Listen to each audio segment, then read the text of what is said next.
Marcos Jr. mismo, nagpunta pa rin ng New York. And ganong karaming jet fuel ang nakonsumo ni Marcos Jr. doon sa kanyang pagbiyahe papuntang New York. Just imagine, nagpunta sila ng New York in the middle of the worst fuel crisis in many generations. In fact, may mga nagsasabi pa nga, Admar, na itong krisis na ngayon ay mas worse pa ito dun sa 5 oil price shocks na narasan ng mundo nung nakaraang 50 years. And yet we have a president who went to New York on a jet plane consuming a lot of jet fuel na kung saan na ngayon ang mahal na ng gasolina. Ay, ito na ang pinakamataas, no, Jade. Kasi kung titingnan natin yung ating debt to GDP ratio, no, nasa 63%.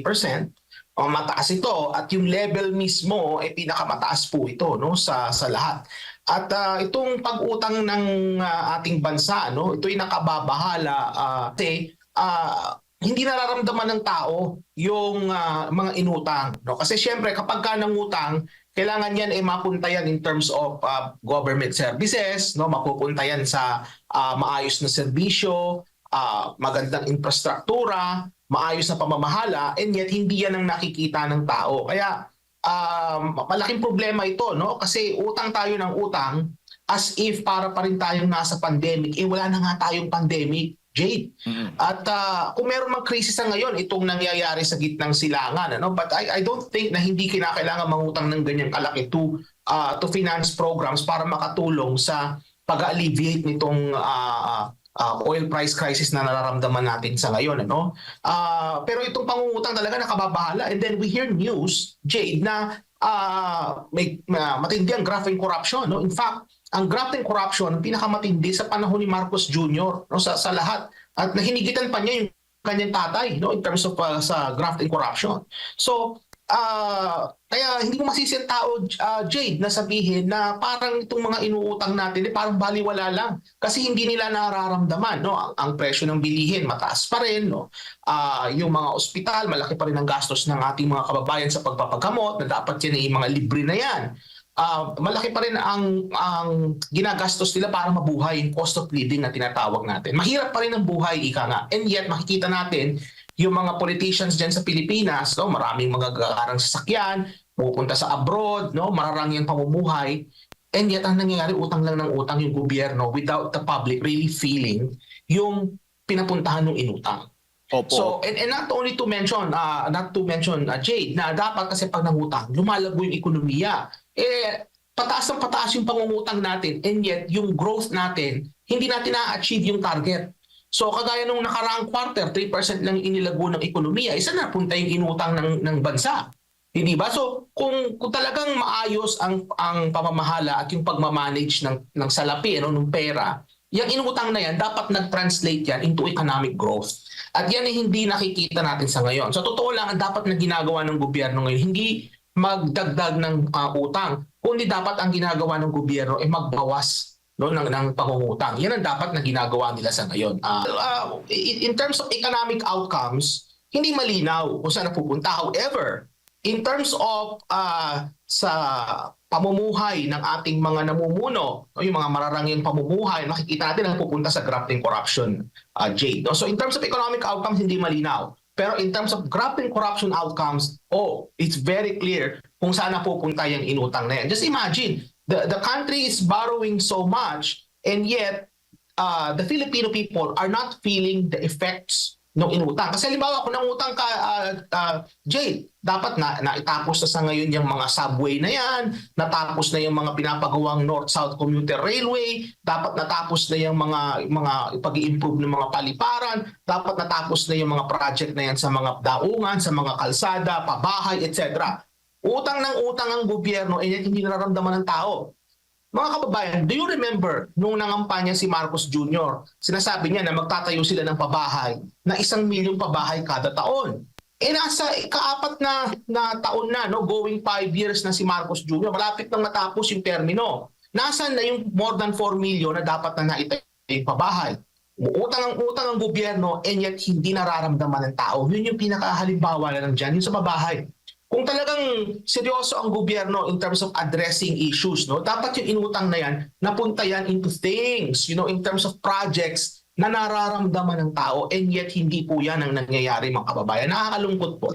Nagdaang linggo ay talagang lumalakas ang dollar, no? Lumalakas ang US dollar, and ang ginto tumataas ng value. So ibig sabihin, yung mga may hawak ng foreign currency, yung mga may hawak ng dollars halimbawa, instead of dadalhin nila dyan sa Pilipinas yung dollars, hindi nila dadalhin dyan. Dadalhin nila yan sa US o ibibili nila ng ginto. So ibig sabihin, umuunti ang supply ng US dollar sa pangdaigdigang pamilihan. Kaya nangyayari is lumalakas ang US, humihina ngayon yung mga ibang currency kabilang ng Pilipinas. So hindi malabo, no, na kapag ka nagtuloy-tuloy pa itong digmaan sa Middle East, ay malalagpasan na, no, yung 60 pesos to $1 na threshold. Kahapon, kung hindi ako nagkakamali, Jade, it was 59.5, which is the weakest in history, no. So kung magtutuloy-tuloy pa yung digmaan, ay tataas yan, hihinapan lalo, no? Tataas lalo yung palit. Now, anong epekto nito sa utang? Tandaan natin that around 30 to 35% of our total sovereign debt is denominated in foreign currency. Yan yung tinatawag natin external loans, external na mga inutang natin. And that is usually denominated in US dollars. So ibig sabihin, kapag ka naghumihina ang piso at lumalakas ang US dollar, nai-inflate ngayon yung itong utang panlabas natin. Kahit na hindi ka nagdagdag ng utang, at dahil humina yung currency mo, mas lalaki ngayon yung babayaran mo dahil humihina yung currency mo. So ibig sabihin, may epekto yan. Ikalawa, dahil dun sa crisis na yan, mangungutang na naman ang gobyerno kasi they'll have to finance itong mga pantawid pampasada, itong mga pantawid pamilya, yung mga ayuda, yung mga targeted cash subsidies. They will still have to borrow some more to finance these programs. So definitely, magkakaroon din yan ng epekto dun sa level mismo ng inutang natin. Pero meron din epekto syempre dun sa nabanggit ko kanina na paghina ng piso. So pagdating mo ng mga Marso, pagdating ng Abril, medyo humihina yung pagpasok ng pangungutang. So yan yung sinasabing front loading, no? Pero hindi talaga yan ang pinaka main reason eh. Ang main reason diyan is kahit may front loading ka pa rin ng utang, malaki pa rin yung inutang mo compared ditong panahon na to, doon sa nakaraang taon. Kasi noong nakaraang taon, nagkaroon din ng front loading eh. Every year naman yan may front loading. Pero ang tinitingnan natin dito, kung gaano kalaki yung in-increase kada taon nung panahon na yun. At kung titingnan ninyo, mas malaki ngayon kaysa nung nakaraan. So ibig sabihin, even if the fraud loading is there, talagang malaki pa rin yung inuutang ng ating bansa at tuloy-tuloy taon-taon nadadagdagan yung inuutang natin. So yes, may role dyan ng front loading kasi yung timing, yung tempo nung pagdating ng pangungutang. Pero ang pinakamalaking factor dito pa rin, no, in terms of sa utang natin is talagang tumataas yung pangungutang natin. Hindi dahil sa front loading, it's because talagang lumalaki yung inuutang. Bakit wala?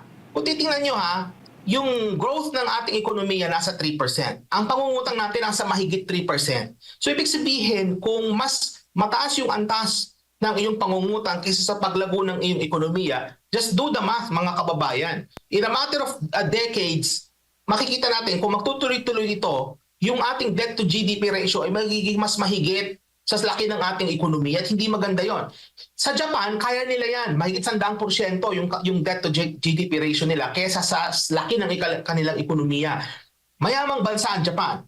At most of yung kanilang utang is held in yen, hindi po dollar. May mga dollar pero most of their utang is held in yen. In other words, umuutang sila sa kanilang sariling bayan, sa mga kababayan nila. Pero sa kaso ng Pilipinas, hindi po ganyan. Ang ating utang ay nasa 30-35% yan, nasa foreign currency. Meron ding mga loans galing sa mga private sector. Iba yung composition ng utang natin. Kaya kapag ito'y nagtuloy-tuloy, Jade, unsustainable ito, no? Kumbaga hindi ito maganda over the long term para sa isang fragile na ekonomiya kagaya ng Pilipinas. Kasi tinan mo konting sigarot lang sa Middle East, ang laki na kaagad ng epekto sa atin. Konting amoy lang ng korupsyon, malaki na kaagad ng epekto sa ekonomiya. May dumaang isang bagyo, ang laki kaagad ng ibinababa ng ating gross domestic product. So yung ating ekonomiya is very fragile. At dadagdagan pa natin ngayon itong sobra-sobrang pangungutang, abay talagang mapupunta ang ating ekonomiya sa kangkungan kapag ka nagkaganyan, Jay. May po. Ito yung isa sa mga huling dapat na ginagawa ng gobyerno para magbayad ng utang, which is to increase taxes. Hindi dapat ganito ang polisiya. Ang polisiya is number one, talagang direkta, bawasan yung pangungutang. Ikalawa is ipalaguin ang ekonomiya.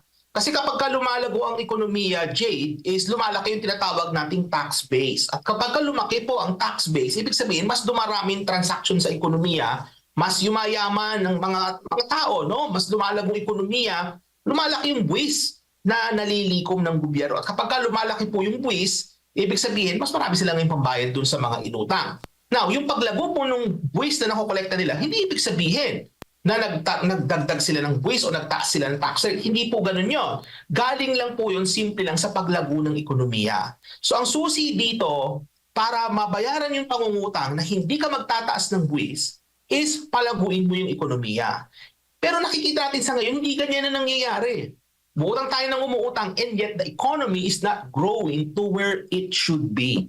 So, kumbaga, kung titingnan natin, may problema sa pagpapatakbo ng ating ekonomiya sa kasalukuyan. There's something wrong, in terms of how the economy is being run, because in terms of growth, it's not where we should be. We should be right now in upwards of 6%. Hindi natin kayang sabayan ng Vietnam sa ngayon. Vietnam talaga is really growing at 8%. However, hindi tayo dapat nasa 3%.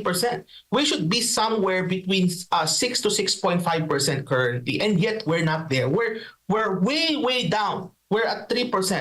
At kung 3% lang yung inilalago ng ekonomiya mo per quarter, ay malabong mabayaran, itong mga pangungutang na to. Baka mangyari sa atin, Jade, yung nangyari sa Sri Lanka, that there came a point na hindi na nila nabayaran yung kanilang mga external obligations, kaya nangyari is nag-default sila, hindi maganda yan. Isa rin sa dapat nabantayan natin mga kababayan, yung mga credit rating agencies, yung mga Moody's, abangan yan kasi kung ano yung rating nila sa ating bansa, doon reflection po yan, in terms of how lenders see how the economy is being managed. Itong mga issue na ito is kaya naman itong masolusyonan kung maayos lang yung pamamahala at maayos yung papatakbo ng bansa. Masusolusyon na naman yan. Yan hindi naman po tayo nananakot kasi yan po may facts naman yan. Makikita niyo po sa datos at alam naman sa kasaysayan kung ano yung mga nangyayari. Kaya sinasabi natin ito sa ating mga kababayan so that they know kung ano yung mangyari. Kapag masyado po kasing malaki ang inuutang ng isang bansa, ang nangyayari niyan is kung hindi talaga maganda yung pagpapatakbo, mag-i-increase sila ng buwis. Ang nangyayari yan sa mga ibang bansa, kagaya dito sa Canada, sa ibang bansa, pag masyadong malaki yung utang, kulang yung budget ng gobyerno, tinataasan nila yung buwis. Sa kaso ng Pilipinas, maraming mahihirap, so raising taxes is not really a good option. Ang kinakailangan po talaga is mapalago yung ekonomiya. So ako naman po optimistic kasi itong sina Marcos Jr., di naman po sila magtatagal pa. Hanggang 2028 na lang sila. Hopefully, pagdating ng 2028, magising ang ating mga kababayan at makapagluklok sila ng leader na kung saan na may political will para maisaayos muli ang ating ekonomiya. Kasi for the last 4 years, nakita natin ang ekonomiya natin pabagsak na ng pabagsak. And ngayon talagang napatunayan na talagang humina na ang pundasyon ng ating ekonomiya dahil dito sa krisis sa gitnang silangan, na-expose kung gaano kahina na yung fundamentals natin. In 2022, the economy was quite strong. Nung iniwan ni Pangulong Duterte ang ekonomiya kay Marcos Jr., it was in a very good shape and in a very good position. Now nakita natin, based dito sa krisis na nangyari nito, how weak and vulnerable we are. So hopefully pagdating ng 2028, makapagluklok ulit tayo ng leader na may political will na para maisaayos yung ating ekonomiya, mabawasan ng pangungutang, maisaayos ang pag-generate ng revenue ng gobyerno, pagsasaayos ng paggastos ng gobyerno, at pinaka-importante is mapalagong muli ang ating ekonomiya. I'm all for it. I'm all for the suspension of the fuel excise tax. Bakit? Kasi unang-una, ang problema kasi dito sa fuel excise tax na yan, nakaka-cause ito ng inflation, Admar. Nakakapag-cause ito sa unnecessarily sa pagmahal ng mga iba't ibang mga produkto. Kagaya lalo-lalo na sa pagkain. Just imagine kung mawala yung excise tax on fuel. Asahan nyo na hindi lang magmumura direkta ang pamasahe o ang pagbili ng gasolina. Direct effects, nandyan na yan. Pero may indirect effects yan sa mga iba't ibang mga produkto, Admar. So asahan ninyo na magkakaroon kagad ng relief. Now, the question becomes, saan nyo ngayon kukunin yung 136 billion? Well, maraming mayaman sa Pilipinas. Bakit hindi natin taasan a little bit, no, yung buwis na binabayaran ng mga may kaya, no? Hindi necessarily the middle class. Pinag-uusapan natin yung mga oligarchs, no, yung mga super yaman nating mga kababayan. Why not they give a little bit more, no? Yun lang naman po, no? Kumbaga, sa mga panahon ngayon, ang talagang nadadali dito, Admar, is yung mga mahihirap. Yung mga kababayan natin na nagpo-commute, yung mga kababayan natin na minimum wage, no? Yung mga kababayan natin na mga kontraktual, yung mga maliliit talaga ang sahod kasi sila ang maaapektuhan nito. No? Bagamat sabihin natin wala naman silang sasakyan, pero nagko-commute sila kasi mangyayari maaapektuhan niya ng pamasahe, Admar, no? So, kumbaga, 136 billion ang mawawala sa nanakawin.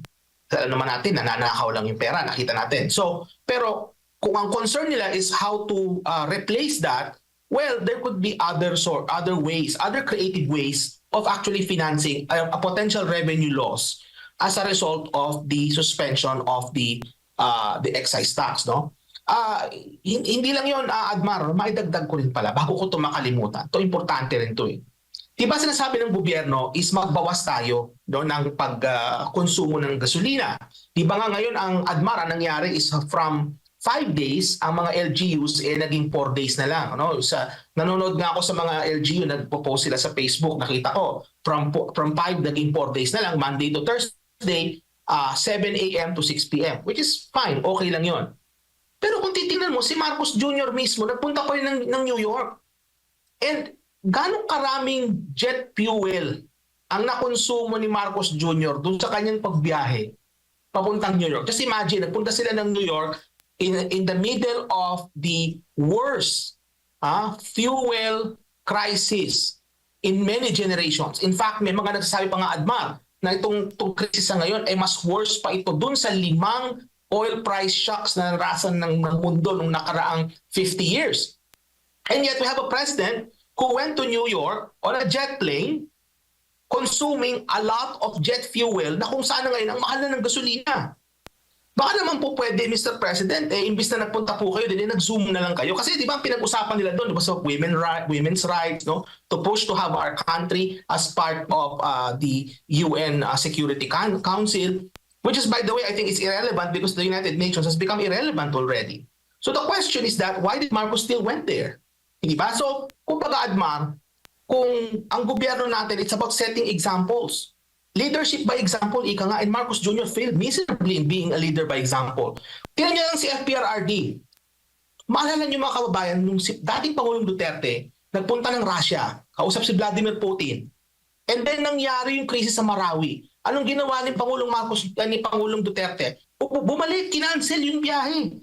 Kalagitnaan nung kanyang pagbisita sa Russia, bumalik ng Pilipinas. And yet we have a president right now who's in the United Nations, consuming a lot of jet fuel, na napakamahal na ng jet fuel ngayon because of the crisis. Bad or poor leadership by example yan, mga kababayan.